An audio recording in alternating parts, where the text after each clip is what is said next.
ఎడారిలో సెలయేర్లు. మే 24వ తేదీ కొరకు వ్రాయబడిన ఈ భాగాన్ని మీకు చదివి వినిపిస్తున్నది సహోదరుడు పాల్ సుందరం. దేవుడు అబ్రహాముతో చెప్పిన నిర్ణయ కాలములో శారా గర్భవతి అయి అతని ముసలితన ముందు అతనికి కుమారుని కనెను. ఆదికాండ గ్రంథము 21వ అధ్యాయము 2వ వచనం. యెహోవా ఆలోచన సదాకాలము నిలుచును, ఆయన సంకల్పములు తరతరములకు ఉండును. 33వ కీర్తన 11వ చరణం. అయితే దేవుడు అనుకున్న సమయం వచ్చేదాకా మనము వేచి ఉండడానికి సిద్ధపడాలి. దేవుడికి కొన్ని నిర్ణీతమైన సమయాలున్నాయి. ఎప్పుడు అనేది మనకి తెలియని మర్మం. మనకవి తెలియవు గాని ఆ సమయాల కోసం మనం ఎదురు చూడాల్సి ఉంది. అబ్రహాము హారానులో కాపురం ఉన్నప్పుడే దేవుడు ఆయనతో మరో 30 ఏళ్లకి నీకు కొడుకు పుడతాడు అని చెప్పినట్టయితే అబ్రహాము అంతకాలం కనిపెట్టాలి కాబోలు అనుకుని నిరుత్సాహపడేవాడే. కానీ దేవుడు తన ప్రేమ కొద్దీ ఆ సంవత్సరాల తరబడి కనిపెట్టడాన్ని అబ్రహాముకి లేకుండా చేసి ఆ వాగ్దానం నెరవేరడానికి ఇంకా కేవలం నెలల గడువు ఉందనగా అబ్రహాముతో చెప్పాడు.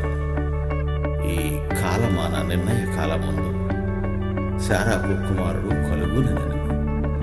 నిర్ణయ కాలం ఎట్టకేలకు రానే వచ్చింది. ఆ ఇంట్లో పసివాడి నవ్వుల కేరింతలు వింటూ ఆ ముసలి దంపతులు గత కాలముందా తాము పడిన మనస్తాపాన్ని మర్చిపోయారు. కళ్ళు కాయలు కాసేలా కనిపెట్టే క్రైస్తవుడా, నిరుత్సాహపడకు. నువ్వు ఎవరి కోసమైతే కనిపెడుతున్నావో ఆయన నిరాశపరిచేవాడు కాదు. తాను నియమించిన సమయానికి 5 నిమిషాలు కూడా ఆలస్యం చేయడు. శీఘ్రంగానే నీ విచారం ఉత్సాహంగా మారుతుంది. దేవుడు నిన్ను ఆనందంతో ముంచెత్తినప్పుడు ఎంత దీవెనకరమైన స్థితి అది. సూర్యోదయానికి ముందు చీకటి పటాపంచలైనట్టే ఆ సమయం వచ్చేసరికి విచారం, ఏడుపు దూరంగా పారిపోతాయి. మనం ప్రయాణికులమే. ప్రయాణపు చిత్రపటాలను దిక్సూచిని కెలకడం మనకి తగదు.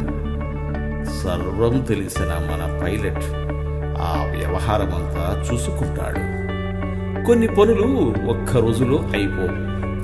సూర్యాస్తమ సమయంలో ఆకాశంలో సాక్షాత్కరించే వింత రంగులు ఒక క్షణంలో తయారయ్యేవి కావు.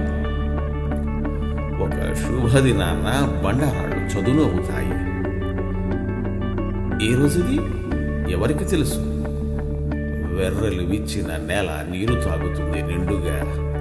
అడ్డగడియలు విరుగుతాయి, తలుపులు తెరుచుకుంటాయి. కఠినమైన చోట్లు సాఫీ అవుతాయి, వంకరదారులు తిన్నగా అవుతాయి. ఓపికగా కనిపెట్టే హృదయం ఉన్నవాడికి జరుగుతాయి ఇవన్నీ. దేవుడు నిర్ణయించిన ఘడియల్లో అది రేపో మాపో ఎవరికి తెలుసు? తెలిసిందల్లా తప్పక జరుగుతాయని. దేవుడు మిమ్ము దీవించుగాక. ఆమేన్. ఆమేన్.